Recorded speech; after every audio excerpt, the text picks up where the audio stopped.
Friends, स्वागत करते हैं अपने इस यूट्यूब चैनल में। दोस्तों, इससे पहले जो है हम लोग प्रकाश का परावर्तन जो है चैप्टर पढ़े थे क्लास 10th बिहार बोर्ड, जिसमें हम लोगों ने जो है नोट्स किया था, वो भी पार्ट 1 का। तो आज हम लोग यहाँ पे जो है पार्ट 2 का लेकर के आए हैं। Class 10th physics lesson 1 part 2 प्रकाश का परावर्तन। इससे पहले वीडियो में हम लोगों ने पढ़ा था कि किरण पुंज किसे कहते हैं, वहाँ तक। तो किरण पुंज के 3 प्रकार होते हैं। पहला तो अपसारी किरण पुंज, दूसरा है समानांतर किरण पुंज, तीसरा है अभिसारी किरण पुंज। तो अपसारी किरण पुंज पढ़ चुके हैं, यहाँ पे आपको समांतर किरण पुंज दिखने को मिल जाएगा। तो समांतर किरण पुंज किसे कहते हैं? प्रकाश की किरणें जो होती है वो एक दूसरे के समानांतर होती है, यानी कि अगर सामने से प्रकाश की किरण आ रही है तो वो सीधी रेखा में निकल जाएगी, कहीं भी जो है मुड़ेगी नहीं, किसी बिंदु पर जो है नहीं मुड़ेगी। यहाँ पे आपको देखने को मिलेगा अभिसारी किरण पुंज। इस प्रकार के किरण पुंज में प्रकाश की किरणें एक बिंदु पर आकर मिलती है या मिलती हुई प्रतीत होती है।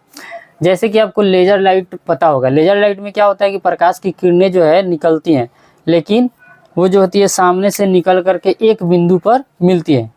जैसे कि यहाँ पे यहाँ से भी किरण पुंज निकलेगी, यहाँ से भी निकलेगी, यहाँ से भी निकलेगी, यहाँ से भी, और लेकिन जा करके यहाँ पे लास्ट में एक बिंदु पर मिल जाती हैं। आगे है पारदर्शी, पारभासी और अपारदर्शी। तो पारदर्शी पदार्थ किसे कहते हैं? वैसे पदार्थ जो कि प्रकाश की किरणें उसके अंदर से पार कर जाती है, जैसे कि कांच हो गया, पानी हो गया, हवा हो गया, ये सब होती है। जो भी प्रकाश की किरणें जो है एक दूसरे से जो है वहाँ पदार्थ से जो है आर पार हो सकती हैं, उसको पारदर्शी पदार्थ कहते हैं। तो एग्जाम्पल के लिए यहाँ पे आपको देखने को मिल जाएगा कांच, पानी, हवा इत्यादि। अब आते हैं पारभासी पदार्थ। एक छोटे से भाग पार हो पाता है, यानी कि पारभासी पदार्थ क्या कहते हैं? पारदर्शी जो होता है वो पूरी की पूरी प्रकाश की किरणें को क्या कर देता है? आर पार कर देता है, यानी कि अपने में से जो है दूसरे स्थान पर पहुंचा देता है। लेकिन पारभासी जो होता है वो छोटे से भाग को पहुंचाता है, जैसे कि घिसा हुआ कांच, तेल लगा हुआ कागज इत्यादि। ये जो भी पदार्थ है ये क्या है? पारभासी पदार्थ है, यानी कि छोटे से भाग को पार करते हैं। ठीक। अब है अपारदर्शी पदार्थ। वैसे पदार्थ जिनसे प्रकाश की किरणें आर पार नहीं हो सकती है, यानी कि उसमें रुकावट होता है। जैसे ही आप उसको प्रकाश की किरणें उस पदार्थ पे जलाएंगे तो वो जो है वहीं रह जाएगी, रुक जाएगी। जैसे कि लकड़ी हो गया, लोहा हो गया, पत्थर हो गया इत्यादि। ये जो है लकड़ी, लोहा, पत्थर, ये क्या है? अपारदर्शी पदार्थ है। अब हम लोग यहाँ पे देखेंगे डिफिनीशन, प्रकाश का परावर्तन किसे कहते हैं। प्रकाश के किसी वस्तु से टकराकर लौटने को प्रकाश का परावर्तन कहते हैं। जैसे किसी वस्तु में प्रकाश जो है, जैसे प्रकाश किसी वस्तु पे, जैसे हम लोगों ने प्रकाश यहाँ से डाला, किसी वस्तु पे जो है वो टकरा के फिर वापस आ जाएगी, तो उसको क्या कहेंगे? प्रकाश का परावर्तन कहेंगे। ठीक। अब यहाँ पे है प्रकाश के परावर्तन जो होता है उसका नियम होता है कि वो नियम क्या कहता है। तो यहाँ पे आपको देखने को मिल जाएगा प्रकाश की किरण किसी सतह पर पड़कर जिन नियमों का पालन करते हुए उस सतह से परावर्तित होती है, उन नियमों को परावर्तन का नियम कहते हैं। जैसे यहाँ पे आपको डायग्राम देखने को मिल जाएगा। ये जो है समतल दर्पण है। ठीक। यहाँ पे जो है आपतित किरण यहाँ से जा रही है, फिर उसके बाद यहाँ से परावर्तित हो रही है, यानी कि वो बिंदु पर टकरा कर फिर वापस यहाँ तक आ जा रही है। ठीक है। तो इसको क्या बोलते हैं हम लोग? प्रकाश का परावर्तन बोलते हैं, क्योंकि आपतित किरण यहाँ से निकली और यहाँ पे वो बिंदु पर पड़ के फिर टकरा कर वापस जो है उसी दिशा में चली आई, परिवर्तित हो गई। वो क्या कहलाएगा? ये तो हो गया आपतित किरण, इधर जो आया वो परावर्तित किरण।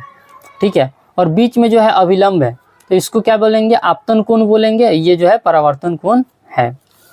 अब देखिए प्रकाश के परावर्तन के नियम, ये जो है एग्जाम में बहुत बार पूछता है कि प्रकाश के परावर्तन के नियम कितने होते हैं। तो आपको लिख देना है प्रकाश के परावर्तन के नियम कितने होते हैं? 2 होते हैं। ठीक। पहला जो होता है आपतित किरण, परावर्तित किरण तथा आपतन बिंदु पर खींचा गया अभिलंब तीनों एक ही समतल में होता है।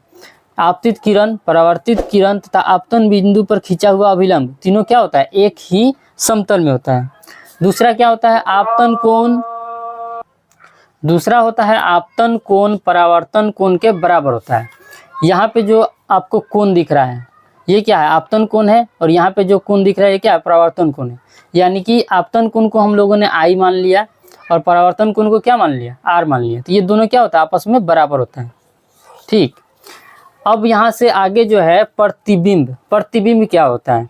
किसी बिंदु स्रोत से आती प्रकाश की किरणें दर्पण से परावर्तन के बाद जिस बिंदु पर मिलती है या आती हुई प्रतीत होती है, उसे उस बिंदु स्रोत का प्रतिबिंब कहते हैं। तो कोई बिंदु स्रोत से आती हुई प्रकाश की किरणें अब दर्पण पे पड़ेगी, लेकिन परावर्तन के बाद जिस बिंदु पर मिलेगी या मिलती हुई प्रतीत होगी उसे उस बिंदु का प्रतिबिंब कहते हैं। ठीक है, प्रतिबिंब कितने प्रकार के होते हैं? तो प्रतिबिंब होते हैं दो प्रकार के, वास्तविक प्रतिबिंब और आभासी प्रतिबिंब। वास्तविक प्रतिबिंब क्या है? किसी बिंदु स्रोत से आती प्रकाश की किरणें दर्पण से परावर्तन के बाद जिस बिंदु पर वास्तव में मिलती है उसे उस बिंदु स्रोत का वास्तविक प्रतिबिंब कहते हैं। जैसे पर्दों पर प्राप्त जो प्रतिबिंब होता है वो क्या है? वास्तविक प्रतिबिंब होता है। और वास्तविक प्रतिबिंब हमेशा क्या होता है? उल्टा बनता है। ठीक है, नेक्स्ट है आभासी प्रतिबिंब। तो आभासी से साफ समझ में आ रहा है, आभासी यानी कि इमेजिन करने वाला चीज़, जो कि वास्तविक नहीं हो, जो रियल ना हो, डुप्लीकेट हो। किसी बिंदु स्रोत से आती प्रकाश की किरणें परावर्तन के बाद जिस बिंदु से आती हुई प्रतीत होती है उसे उस बिंदु स्रोत का आभासी प्रतिबिंब कहते हैं। इन दोनों में ज़्यादा कोई डिफरेंस नहीं है इसका जो है डिफिनीशन में। वास्तविक में यही है कि किसी बिंदु स्रोत से आती प्रकाश की किरणें दर्पण से परावर्तन के बाद जिस बिंदु पर वास्तव में मिलती है उसे वास्तविक प्रतिबिंब कहते हैं। और यहाँ पे आभासी में आपको आ जाएगा किसी बिंदु स्रोत से आती प्रकाश की किरणें परावर्तन के बाद जिस बिंदु से आती हुई प्रतीत होती है उसे आभासी प्रतिबिंब कहते हैं। तो यहाँ पे जो है यही कंप्लीट होता है, और नेक्स्ट वीडियो में हम लोग बताएंगे पार्ट 3 में कि आगे जो है उसका नोट्स कैसे बनाएं। ठीक है, अगर वीडियो अच्छी लगी तो वीडियो को लाइक कर लें और चैनल को सब्सक्राइब नहीं किया तो चैनल को कर लो सब्सक्राइब। मिलते हैं अगले वीडियो में, तब तक के लिए जय हिंद।